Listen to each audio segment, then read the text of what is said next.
think your morning selfie or that quick snap at the beach is just a bit of fun?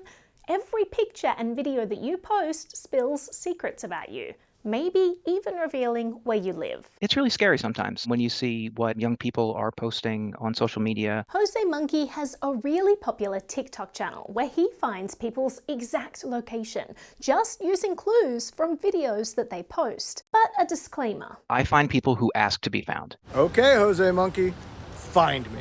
Jose only does this when people consent. Find me, Jose Monkey. Hello, Jose Monkey.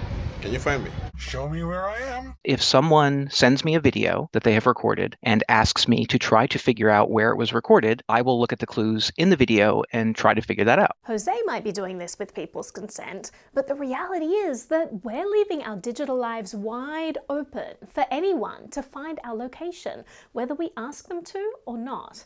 We all enjoy sharing our lives online, but our seemingly innocent activities can arm anyone with enough patience to piece together information that could breach our privacy in ways we hadn't imagined. The process of connecting all these dots of our online activities is a practice known as open source intelligence, or OSINT. It doesn't just refer to photos we post. OSINT uses all the information that someone could find about us online. Public records, reviews we write, email addresses and usernames that we use for account signups that end up in public data breaches, location check-ins, social media, the list goes on. This is part one of a two-part video series on OSINT, where we explore specific tools that anyone can use to sift through this data and link together the breadcrumbs of our digital life. We'll show you how people can use our digital trail against us so that we can make better choices in our online activities. In this first video, we'll focus specifically on best practices for posting photos and videos online, and how to make sure that we're not giving away more information than we intend.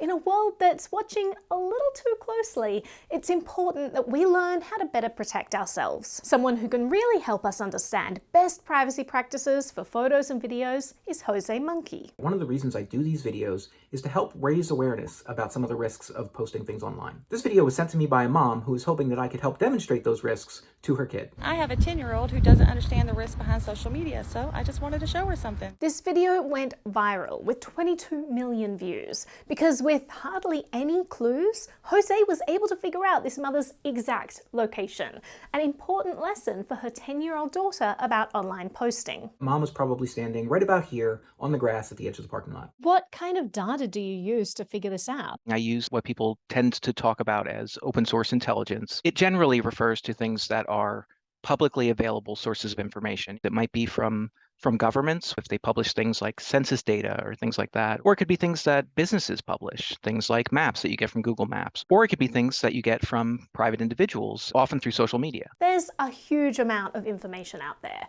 but how do you sift through it all? Google search engine, Google Maps. I use Google Lens for reverse image searching from time to time. I have used in the past websites for tracking flight traffic. If I see like a tail number for an airplane, I can figure out where that airplane was recently flying out of. I use store locators on business websites pretty frequently because that's a good way to get a pretty definitive list of all the locations. So if I see that you're near a Best Buy, I can find all of them and then figure out from there which ones to look at. In this video that the mum sent, there were plenty of landmarks and businesses. You probably didn't notice them because they appear so briefly, but it's those small details that someone else might use as a vital tracking tool. I will focus on the details in the background that the people who posted it didn't think of. There's a CVS directly behind Mom at the beginning of the video. And behind the CVS, we can see a water tower. Mom turns the camera back in the other direction and we can see that there's a Wendy's here. Well, this arrangement of stores could be anywhere. The specific arrangement of them and how close they are to each other can really reveal more than people might realize. Especially if you plug them into something like OpenStreetMaps, which is kind of like an open source version of Google Maps. You can access it programmatically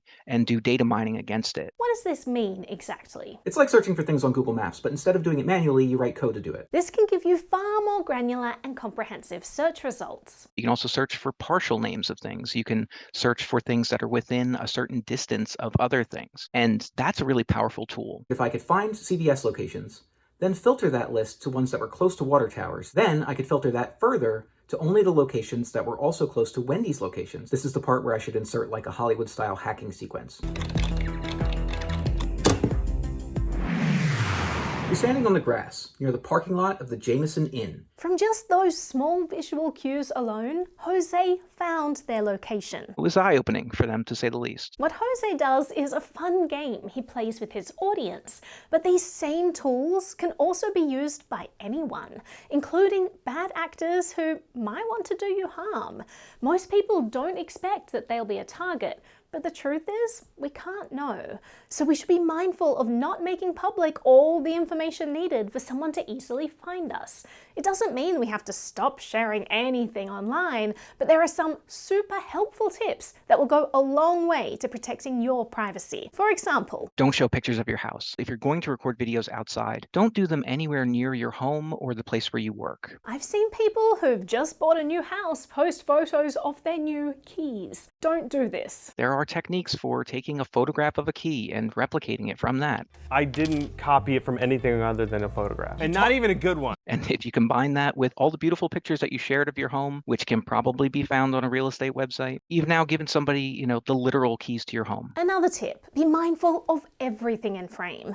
People instead often just focus on the subject of their photo or video. What they tend to forget are all the things that are in the background. You might be posting what you think is like a pretty harmless video of your dog or whatever it is, and you're giving away your exact location. One of the biggest clues you might accidentally include in your photo is written text. It might be the name of a business or a street sign. It could be things like on your clothes or things you're wearing. It could be a name badge that you're wearing that says your name and where you work. It could be a stray Amazon package sitting on your living room table that has your name and address on it. That is a big source of unintentional information sharing. For someone who's trying to glean as much information as they can, they're going to look for those kinds of things. So Jose's tip: eliminate any writing in the background of your videos if it doesn't need to be there, because that's huge. One way to make sure that nothing accidentally creeps into your video is to stay in one place. If you don't need to move around, then you shouldn't do that, because the more you move your camera, the more things you're going to show unintentionally. Another thing I'll mention is that when you post a photo or video online, there's often a lot of metadata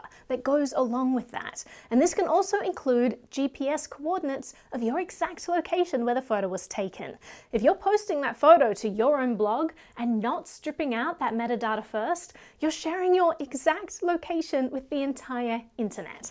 Thankfully, if you're posting to social media these days, the public usually doesn't see that metadata. Many of the social media sites, like TikTok, strip out any location information before presenting it to end users. But even so, there are still risks to leaving that metadata in your photos and videos. If it was present when you uploaded it, you still probably gave it to that company. And social media sites are notorious for selling this kind of data about their users. So even if a site removes your location data from the photo or video before publishing it, you don't know what they did with it before they removed it. So best to remove your location data yourself before uploading anything.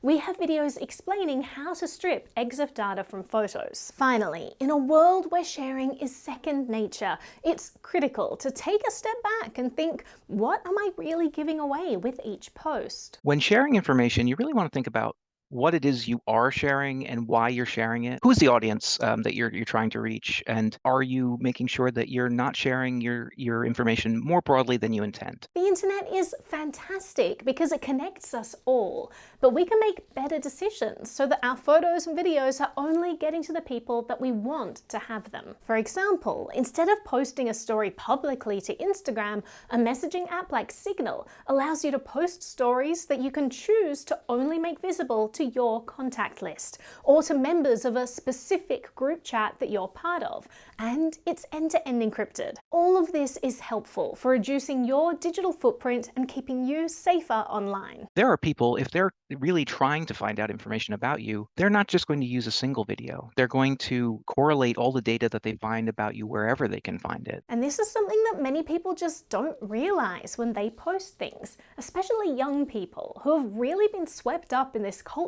of oversharing. They need to be learning some of these more important lessons about being safe internet citizens. And thanks to people like Jose, hopefully they're getting some of these lessons. In my videos, I try to show how a single video could be the source of a lot of information. I really want to raise awareness for people. And just from watching the videos, I think they're learning about things that they should maybe think twice about posting. In our next video in this OSINT series, we're going to talk about why sharing your unique contact information and even reusing the same password can be used by bad actors to find out personal information about you, even your location. We'll look at databases that aggregate all of this information and the mind-blowing tools that people can use to sift through your digital data in ways that you never imagined. The practice of using OSINT to piece together our online breadcrumbs is incredibly powerful and can lead curious minds right to our digital doorsteps. It's a little unsettling, but being aware gives us the upper hand. Recognizing the true impact of our digital footprint transforms us from unwitting participants to savvy navigators of the online world. This way, we can better keep our private life exactly that. Private. NBTV is funded by community donations. If you found this video useful or interesting and would like to help us make more free educational content, consider visiting nbtv.media/support. And if you're just starting out, take a look at our book, Beginner's Introduction to Privacy, which also supports our channel. Thank you so much for liking, sharing, and subscribing to our content. It really helps us spread the message that privacy matters. So I added some new things to my set, and this guy here is actually just a large version of this little guy here from the ThoughtCon Hacker Conference, which is really cool. I love this. Do you have suggestions for things I should put in my set?